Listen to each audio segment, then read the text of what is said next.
lain itu ada puasa Daniel, puasa Esther, puasa Daud, puasa harian dan sebagainya. Nah, apakah di tempat kita ini juga mengenal demikian? Itu yang pertama. Kemudian yang kedua, seperti disampaikan dalam pembukaan tadi, apakah puasa di tempat kita ini, seandainya itu tidak ada misalnya, apakah puasa di tempat kita itu akan menuju ke eskese yang tadi dikatakan bahwa eskese itu merupakan penyiksaan diri seperti bertapa dan sebagainya itu, apakah termasuk itu ataukah bukan, atau memang itu malah menuju ke spiritualitas yang terima kasih. Iya, terima kasih. Ini tentang masalah puasa. Tapi maaf Bu, tadi saya juga belum pelajari tentang puasa Daniel, puasa dan sebagainya. Tapi begini Bu, menurut saya ya, kita perlu juga berpuasa untuk membangun spiritualitas ini. Bukan supaya kita maju itu ya, enggak ya. Bukan kita supaya luar biasa itu angka pangan semua buang gitu enggak ya. Bukan seperti itu. Bukan supaya sakti tidak ya. Tapi ketika kita berpuasa itu kan kita merasakan bahwa orang lain itu ketika tidak makan dan sebagainya itu kan menderita kan? Menderita. Akhirnya dengan merasakan seperti itu kita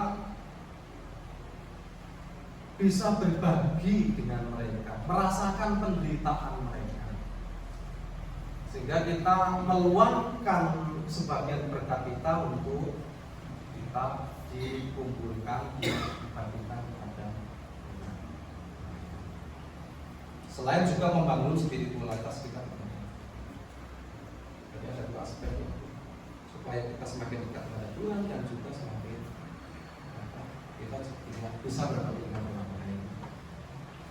Karena kalau kita berpuasa kan tidak harus sampai berminggu-minggu ya. Ada puasa yang lebih tidak hari tidak malam, tidak makan, tidak minum, lalu 1 minggu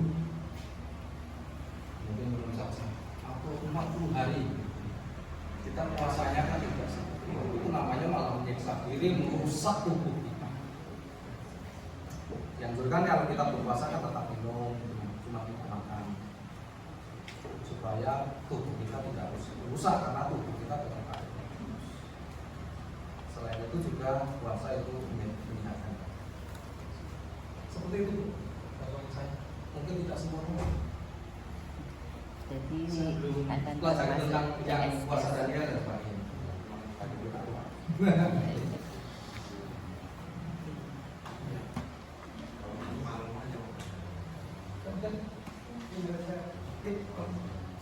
Tadi kurang 1 menit, mungkin saya menambah 1 menit. Udah kan saya? Iya. Singkat aja Pak. Kita di sini sebagai pelayan-pelayan kita, dan saya ingin tahu inti atau trik dari karakter spiritualitas pelayanan Tuhan dalam bergereja kita. Trait memiliki karakter seperti Kristus tadi ya. Ya itu bukan hanya di KSPS tapi seluruh orang Kristen harus memiliki karakter seperti itu untuk mengarahkan kepada itu. Yaitu melalui sebuah proses juga.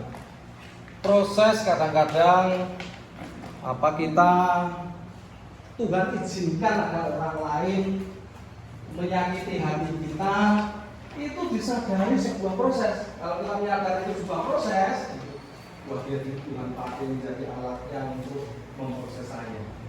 Maka dengan seperti itu kita akan memandang segala sesuatu itu nilainya itu positif. Positif. Lalu ada proses melalui sakit penyakit dan sebagainya. Itu kan supaya kita itu sabar, supaya kita itu walaupun sampai kita tetap bersyukur. Kok bersyukur?